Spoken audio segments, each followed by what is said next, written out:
আলহামদুলিল্লাহ রাব্বিল আলামিন ওয়াসসালাতু ওয়াসসালামু আলা আশরাফিল আমবিয়া ওয়াল মুরসালিন নবিয়িনা মুহাম্মদ ওয়া আলিহি ওয়া আসহাবিহি আজমাইন আম্মা বাদ। সমস্ত প্রশংসা মহান মালিক রব্বুল আলামিনের জন্য। দরুদ এবং সালাম নাজিল হোক তারই প্রেরিত রাসূল মুহাম্মদ মুস্তাফা সাল্লাল্লাহু আলাইহি ওয়াসাল্লাম, তার প্রতি এবং তার আলো আসহাব সকলের প্রতি। সম্মানিত ভাই বন্ধুগণ, আজ আমরা আলোচনা করব ইনশাআল্লাহ বরকতের চাবিসমূহ বিষয়ে। বরকত শব্দের অর্থ হলো কল্যাণ বেশি হওয়া, যে কোনো কিছুতে আল্লাহর পক্ষ থেকে কল্যাণ যুক্ত হওয়া, এটা হলো বরকত। দুনিয়ার যে কোনো বস্তুতে যখন আল্লাহ সুবহানাহু ওয়া তাআলার পক্ষ থেকে কল্যাণ যুক্ত হয়, বিষয়টা যখন কল্যাণকর হয়ে যায়, উপকারী হয়ে যায়, তখন সেটা পরিমাণে অনেক অল্প হলেও আমাদের জন্য সেটা অনেক বেশি উপকার বয়ে আনে। অনেকে অনেক দীর্ঘ হায়াত পাইছেন, কিন্তু দীর্ঘ হায়াতে তেমন কিছু করার সুযোগ পান নাই, তার মানে জীবনে বরকত হয় নাই। অনেকে প্রচুর পরিমাণ সম্পদ কামাই করেছেন, কিন্তু সেই সম্পদ থেকে কোনো হিসাব খুঁজে পাচ্ছেন না যে কোথায় কি করলেন, বরকত নাই। অনেকে দেখা যাচ্ছে যে অনেক কাজ করেছেন, কিন্তু ফলাফল দেখা যাচ্ছে খুব বেশি একটা দৃশ্যমান না, তার মানে বরকত নাই। এর বিপরীতে দেখা যায় একজন অল্প কামাই করছে, মাশাআল্লাহ, এর ভিতরে সে অনেক কিছু করে ফেলেছে। কারণ হলো তার এই কামাইতে কি ছিল? বরকত ছিল। এই কামাইতে আল্লাহ সুবহানাহু ওয়া তাআলার পক্ষ থেকে কল্যাণ ছিল। অতএব আমাদের জীবনে, আমাদের আমলে, আমাদের রুজিতে, আমাদের ইনকামে, আমাদের সন্তান সন্ততিতে, আমাদের সব কিছুতে আল্লাহ সুবহানাহু ওয়া তাআলার পক্ষ থেকে বরকত আসবে। বেশ কিছু আমল আছে, সে আমলগুলো করলে এগুলোকে আমরা এক কথায় বলতে পারি বরকতের 10টি চাবি। এই চাবিগুলো যদি আমরা ব্যবহার করি, তাহলে ইনশাআল্লাহ বিদিনিল্লাহ আমাদের জীবন বরকতময় হয়ে যাবে। তার ভিতরে 1 নম্বরের চাবি হলো বরকতের ঈমান এবং তাকওয়া। প্রিয় ভাইয়েরা, যখন ঈমান এবং তাকওয়া কারোর মধ্যে থাকে, তখন আল্লাহ সুবহানাহু ওয়া তাআলার পক্ষ থেকে বরকতের বারিধারা তার প্রতি বর্ষণ হতে থাকে। আল্লাহ সুবহানাহু ওয়া তাআলা কোরআন কারীমে বলেছেন, ওয়ালাউ আন্না আহলাল কুরা আমানু ওয়াত্তাকাউ লাফাতাহনা আলাইহিম বারাকাতিম মিনাস সামাই ওয়াল আরদ। যদি কোনো জনপদের লোকেরা ঈমান আনে এবং তাকওয়া অবলম্বন করে, তাহলে আমি আসমান থেকে এবং জমিন থেকে, উপর থেকে নিচ থেকে, উভয় দিক থেকে বরকতের সমস্ত দুয়ার খুলে দেব। সম্মানিত ভাইরা, এই জন্যই দেখা যায় সারা পৃথিবীতে অন্য ধর্মের মানুষেরা, অমুসলিমেরা কোনো দিক থেকে অনেক বেশি সুখে শান্তিতে আছে বলে আমাদের কাছে মনে হয়, কিন্তু আসলে সুখে শান্তিতে খুব একটা নাই। বিভিন্ন জরিপ বলছে সুসাইড বা আত্মহত্যার পরিমাণ তাদের মধ্যে বেশি। আত্মহত্যা মানুষ তখনই করে যখন সুখের চাইতে দুঃখের পরিমাণ বেড়ে যায়, কিন্তু মুসলমানদের মধ্যে আত্মহত্যার পরিমাণ অনেক কম। মুসলমানরা বেশিরভাগই গরিব, অভাবী, তারপরেও তাদের মধ্যে আত্মহত্যার পরিমাণ কম। এটা একটা আলামত যে তাদের জীবনে কি আছে? বরকত আছে। কারণ ঈমান সামান্য হলেও আছে। আর যার জীবনে ঈমান নাই, তাকে দেখবেন যে অনেক আট্টালিকাতে সে আছে, সুখে শান্তির অনেক উপকরণ তার কাছে আছে, কিন্তু আসলে সুখ শান্তিতে খুব একটা সে নাই। কারণ তার জীবনে কি নাই? বরকত নাই। এই জন্য কেউ যদি ঈমান আনে আর তাকওয়া অবলম্বন করে, এই দুটি জিনিস যদি কারোর ভিতরে থাকে, তাহলে আল্লাহ সুবহানাহু ওয়া তাআলার ওয়াদা হলো আসমান এবং জমিন থেকে বরকতের সমস্ত দুয়ারগুলো তার জন্য কি করে দেওয়া হবে? খুলে দেওয়া হবে। এই জন্য ভাই, ঈমানকে খালেস করতে হবে শিরক থেকে, কুফরি থেকে, নেফাকি থেকে। শিরক, কুফর, নেফাক, এগুলো থেকে ঈমানকে পরিচ্ছন্ন করতে হবে আর তাকওয়া অবলম্বন করতে হবে। তাকওয়া কি? তাকওয়া হলো আল্লাহর ভয়ে যে কোনো হারাম কাজ থেকে বেঁচে থাকা। আল্লাহর ভয়ে যদি আমি হারাম কাজ থেকে বেঁচে থাকার মানসিকতা আমার ভিতরে থাকে, যার ভিতরে যত বেশি থাকবে, আল্লাহ সুবহানাহু ওয়া তাআলা তার জীবনকে তত বেশি বরকতময় করে দিবেন। বরকতের 2 নম্বর চাবি হলো যে কোনো কাজের শুরুতে বিসমিল্লাহ বলা। যে কোনো কাজের শুরুতে কি করা? বিসমিল্লাহ বলা। নবী আলাইহিস সালাম বলেছেন, তোমাদের মধ্যে কেউ যখন খানা শুরু করে এবং সে যদি বিসমিল্লাহ বলে, তো শয়তান তার সাথে ওই খাবারে যোগ দিতে পারে না, ভাগ বসাতে পারে না। যেটুকু আছে সেটুকু তার জন্য কল্যাণ বয়ে আনে, কল্যাণ করা হয় খাবার। অনুরূপভাবে কেউ যদি বাসা বাড়িতে প্রবেশ করে, বিসমিল্লাহ বলে ঢুকে, তাহলে সেই ঢোকার সময় তার সাথে কি হতে পারে না? শয়তান যোগ দিতে পারে না। অনুরূপভাবে প্রত্যেকটা কাজে বান্দা যখন ভালো কাজে যখন বিসমিল্লাহ বলে শুরু করে, তখন শয়তান সে কাজে আর অংশগ্রহণ করতে পারে না। আর শয়তান যখন ইন্টারফেয়ার করতে পারে না, তাহলে আল্লাহ সুবহানাহু ওয়া তাআলার পক্ষ থেকে সেখানে বরকত আসা খুবই সহজ হয়ে যায়। এটাই স্বাভাবিক। অতএব বিসমিল্লাহর পরিমাণ বেশি বলা। 3 নম্বর বরকতের চাবি হলো ভাই কোরআনে কারিমের সাথে সম্পৃক্ততা বাড়ানো। যে যত বেশি কোরআনের সাথে সম্পর্ক গড়বে, তার জীবনে তত বেশি বরকত নেমে আসবে। যে ঘরে কোরআন তেলাওয়াত হবে, কোরআনের চর্চা হবে, কোরআনের শেখা হবে, কোরআন বুঝাবুঝি হবে, কোরআনের উপর আমল করার প্রবণতা থাকবে, অভ্যাস থাকবে, সেই ঘরে আল্লাহ সুবহানাহু ওয়া তাআলার বরকত তত বেশি আসবে। আল্লাহ সুবহানাহু ওয়া তাআলা কোরআন কারীমের ভিতরে বলেছেন, ওয়াহাদা কিতাবুন আনজালনাহু মুবারাক। কোরআনে কারীমকে আল্লাহ সুবহানাহু ওয়া তাআলা কোরআনের বহু জায়গায় বলেছেন যে এটা কিতাবে মুবারাক, এই কোরআনটা হলো কি বরকতময়, অতএব এর সাথে যে যত বেশি সম্পৃক্ত হবে তত বেশি তার জীবন কি হবে, বরকতময় হয়ে যাবে। নবী আলাইহিস সালাম বলেছেন সহিহ মুসলিমের হাদিসে, ইন্নাল্লাহা ইয়ারফাউ বিহাযাল কিতাবি আকওয়ামা ওয়া ইয়াদাউ বিহি আখারিন, আল্লাহ তাআলা এই কিতাব দিয়ে বহু মানুষকে উপরে উঠাবেন, আবার বহু মানুষকে নিচে নামাবেন। অর্থাৎ এই কিতাব কোরআন এটাকে যারা ফলো করবে আল্লাহ তাআলা তাদেরকে মর্যাদা বাড়াবেন, আর যারা ফলো করবে না তাদের মর্যাদা কমাবেন। বাহ্যিকভাবে মনে হবে সুখের সাগরে ভাসছে, আসলে দুঃখের কোনো অন্ত তাদের জীবনে থাকবে না। তাহলে বরকতের 3 নম্বর চাবি হলো কি, কোরআনের সাথে সম্পর্ক বেশি বেশি করা, কোরআন তেলাওয়াত করা, কোরআন বুঝা, কোরআন অনুযায়ী আমল করার চেষ্টা করা। যত বেশি যে করবে আল্লাহ তাআলা তার জীবনের প্রতিটা পদে পদে তত বেশি কি দিবেন, বরকত দান করবেন। বরকতের 4 নম্বর যে চাবি আছে সেটা হলো ভাই সাদাকা করা, দান করা। কি করা? দান করা, সাদাকা করা। সাদাকা এবং দান করলে বহু হাদিস থেকে বোঝা যায়, জানা যায় যে বিপদ আপদ দূর হয়ে যায়। আমাদের যে কোনো কাজ থেকে, যে কোনো অর্থকড়ি থেকে, যে কোনো উপার্জন থেকে আমাদের কল্যাণটা আসে না, এর একটা বড় কারণ হলো বিপদ এসে যায়। আমি একটা দোকানদারি শুরু করলাম, একটা বিপদ এসে গেল, তাহলে আমার সেখান থেকে কল্যাণটা আর আসলো না। তো বরকত যদি আপনি চান প্রত্যেকটা বস্তুতে, প্রত্যেকটা জিনিসে কল্যাণ আসুক, উপকার হোক জিনিসটা আপনার জন্য, ছোট চাকরি, অল্প আয়, ছোট ব্যবসা, এর ভিতরেই আল্লাহ তাআলা কল্যাণ দিয়ে দেখ। আপনি যদি চান তাহলে আপনাকে কী করতে হবে, সাদাকার অভ্যাস করতে হবে। দান করলে মুসিবত এবং বিপদ দূর হয়। তো আপনার ওই অল্প আয় থেকে যখন বিপদ দূর হয়ে যাবে বা বিপদমুক্ত থাকবে, তখন ইনশাআল্লাহ বিদিনিল্লাহ সেটা আপনার জন্য কী হয়ে যাবে, কল্যাণকর এবং বরকতময় হয়ে যাবে, ওর ভিতরে আপনার জন্য বরকত থাকবে। অতএব সাদাকার অভ্যাস করা, সারা বছর অল্প স্বল্প হলেও, পরিমাণে খুব অল্প হোক। এক হাদিসে নবী আলাইহিস সালাম বলেছেন, খেজুরের অংশ দিয়েও যদি হয় তবুও তুমি সাদাকা করে জাহান্নামের আগুন থেকে বাঁচার চেষ্টা করো। বিপদ থেকে রক্ষার জন্য আমরা সাধ্য অনুযায়ী সাদকা করব, অনেক বেশি করা কোনো জরুরি না। প্রতিদিন সদকা করা একটা জটিল বিষয়, অনেক সময় প্রতিদিন আমি অভাবী লোক পাইও না, তাহলে একটা বাক্স রাখতে পারি বাসায়, যে প্রতিদিন আমি সেখানে 1 টাকা রাখবো, 2 টাকা রাখবো, যতটুকু সাধ্যগুলো ততটুকু রাখবো, তাহলে নিয়মিত আমি দানের সওয়াবটা পেয়ে গেলাম।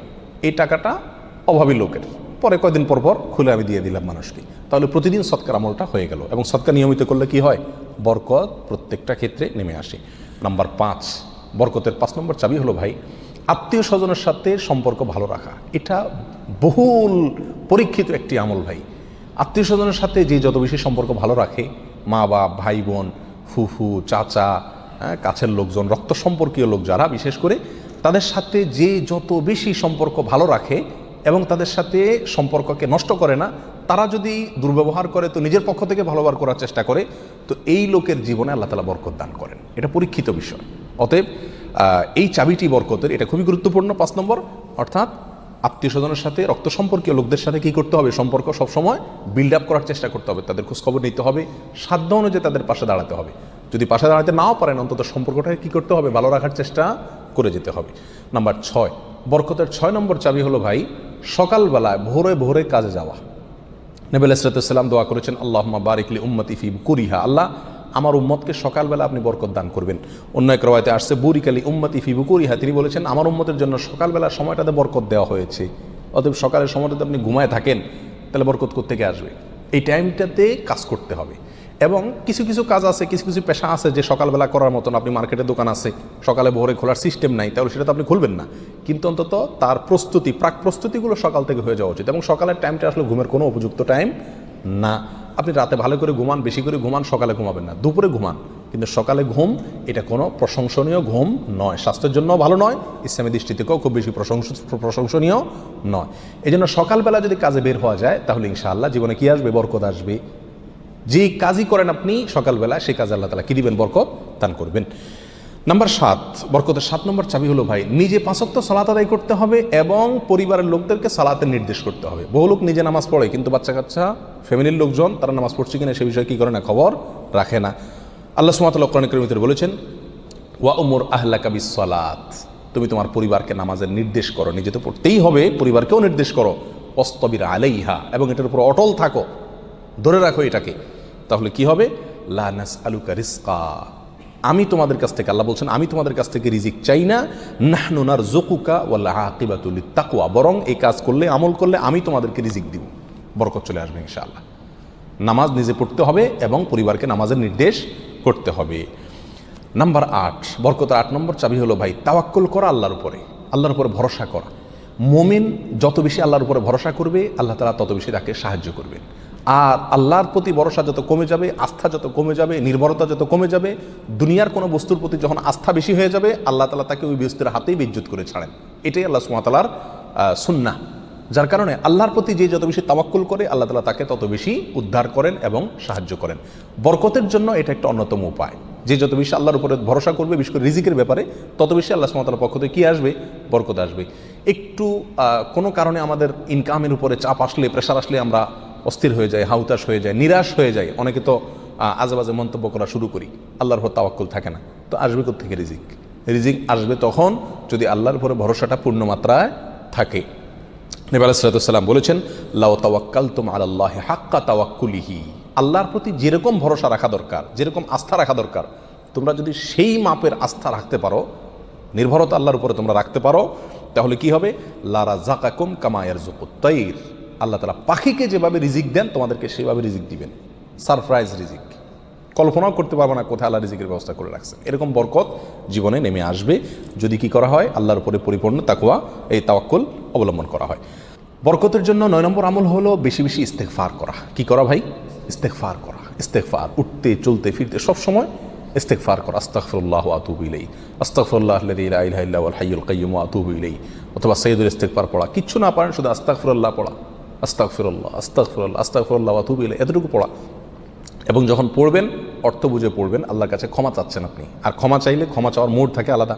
একটা মানুষের কাছে যখন মাপ চান আপনি, তখন মাপ চাওয়ার মোড ভিন্ন থাকে না? আস্তাগফিরুল্লাহ যখন বলবো তখন নিজের অপরাধের কথা স্মরণ করে, অথবা আমি যে বহু অপরাধ করি সেই কথাটা মনে করে আল্লাহর কাছে ক্ষমা চাইব। যত বেশি ইস্তেগফার করব তত বেশি রিজিক আসবে। সূরা নূহের ভিতরে আল্লাহ সুবহানাহু ওয়া তাআলা আল্লাহ নবী নূহ আলাইহিস সালাম সম্পর্কে বলেছেন যে নূহ আলাইহিস সালাম বলেছেন তার জাতিকে, ফাকুলতুস্তাগফিরু রাব্বাকুম ইন্নাহু কানা গাফফারা। তিনি বলেন, আমি আমার জাতিকে বলেছিলাম তোমরা তোমাদের রবের ইস্তেগফার করো, তোমাদের রব ক্ষমাশীল। তাহলে কি হবে? ইস্তেগফার করলে 1 নম্বর হলো তিনি ক্ষমা করবেন, তারপরে ওয়ায়ুমদিদুকুম বিআমওয়ালিন ওয়া বানিন ওয়া ইয়াজআল লাকুম জান্নাতিন ওয়া ইয়াজআল লাকুম আনহারা। সম্পদ এবং সন্তান, পরিবার, এই দুইটা দিয়ে তোমাদেরকে শক্তিশালী করবেন, রিচ করে দিবেন, সমৃদ্ধ করে দিবেন। ওয়া ইয়াজআল লাকুম জান্নাতিন ওয়া ইয়াজআল লাকুম আনহারা, তোমাদের জন্য বাগবাগিচা দিবেন এবং নহর প্রসবন দান করবেন, অর্থাৎ রুজি রুটির বরকত দান করবেন। সম্মানিত ভাই বন্ধুগণ, তাহলে ইস্তেগফার করলে রুটি রুজির বরকত হয়, সম্পদে আপনার বরকত হয়, সন্তানে বরকত হয়, পরিবারে বরকত হয়। অতএব ইস্তেগফার বেশি বেশি করতে থাকতে হবে। নবী আলাইহিস সালাম বলেছেন, মাল্লাজিম আল ইস্তেগফার, যে ব্যক্তি ইস্তেগফারকে ধরে রাখবে, সবসময় নিয়মিত ইস্তেগফার করবে, জাআলাল্লাহু মিন কুল্লি যিকিন মাখরাজা, সকল কঠিন মুহূর্ত থেকে বের হওয়ার জন্য আল্লাহ তাআলা তাকে পথ দেখাই দিবেন। ও কুল্লি হাম্মিন ওমিন কুল্লি হাম্মিন ফারাজা, সকল পেরেশানি থেকে আল্লাহ তাআলা তার জন্য প্রশস্ততার পথ দেখাই দিবেন, যদি সে ইস্তেগফারকে ধরে রাখে। 1-2 বার পড়া না, নিয়মিত পড়তে থাকে, ধরে রাখে। অতএব বরকতের জন্য বেশি বেশি ইস্তেগফার করতে হবে। 10 নম্বর বরকতের চাবি হলো ভাই, পরিপূর্ণ সালামের ব্যাপক পরিমাণে প্রচলন ঘটাতে হবে, দিতে হবে। সালামের পরিপূর্ণ রূপ হলো আসসালামু আলাইকুম ওয়া রাহমাতুল্লাহি ওয়া বারাকাতুহু। এখানে আমরা সবাই জানি দোয়া করা হয়, আপনার প্রতি শান্তি বর্ষিত হোক, আল্লাহর রহমত বর্ষিত হোক এবং আল্লাহর বরকত নাজিল হোক আপনার প্রতি। তাহলে আপনি যখন কারোর প্রতি সালাম দিচ্ছেন, পূর্ণাঙ্গ সালাম, আসসালামু আলাইকুম ওয়া রাহমাতুল্লাহি ওয়া বারাকাতুহু, তার মানে আপনি কেমন যেন তার জন্য বরকতের দোয়া করছেন, শান্তির দোয়া করছেন। আর হাদিসে আসছে, কোনো মুসলিমের জন্য যদি আপনি বরকতের দোয়া করেন বা যে কোনো দোয়া করেন, তো ফেরেশতা আপনার জন্য দোয়া করে আল্লাহ এই বান্দাকেও আপনি দান করেন। তাছাড়া যাকে সালাম দিবেন তিনিও জবাব দিবেন। আপনি যেহেতু অবারাকাতু পর্যন্ত পড়বেন, তার জন্য উচিত হবে অবারাকাতু পর্যন্ত দেওয়া। সালাম যতটুকু দেওয়া হয় পরিপূর্ণ কমপক্ষে অতটুকু দিতে হয়। অতএব যত বেশি সালাম দেওয়া হবে তত বেশি ফেরেশতা আমার জন্য বরকতের দোয়া করবে, আর যাকে সালাম দিচ্ছি তিনিও করবেন। তাহলে সালামের প্রচলন ব্যাপক পরিমাণে যদি করতে পারি, তাহলে আমাদের জীবনে কি আসবে ভাই? বরকত নেমে আসবে। আর আগেই বলেছি, বরকতের অল্প বেবরকতের বহুর চাইতে উত্তম এবং শ্রেষ্ঠ। আল্লাহ তাআলা আমাদেরকে বরকতের সম্পদ দান করুক। অধিক সম্পদ নয়, বরকতের সম্পদ। আল্লাহ তাআলা আমাদের বরকতের সন্তান দান করুক। অধিক সন্তান নয়, বরকতের সন্তান। কল্যাণ যে সন্তানে আছে সেখানে অনেক বেশি হলো, কিন্তু কল্যাণ তার ভিতরে নাই, উপকারটা নাই, তাহলে এই বেশির কোনো লাভ হলো না। আল্লাহ তাআলা আমাদের গোটা জীবনকে, আমাদের উপার্জনকে, আমাদের সম্পদকে, আমাদের নেক আমলকে, আমাদের সন্তান সন্ততিকে, আমাদের পরিবারকে, পরিজনকে, আমাদের চিন্তা চেতনাকে, আমাদের সব কিছুকে আল্লাহ সুবহানাহু ওয়া তাআলা বরকতময় করে দিন। সব কিছুতে আল্লাহ তাআলা কল্যাণ এবং উপকারিতা প্রচুর পরিমাণে বৃদ্ধি করে দিন। জাযাকুমুল্লাহ ওয়া আখিরু দাওয়ানা আলহামদুলিল্লাহি রাব্বিল আলামিন।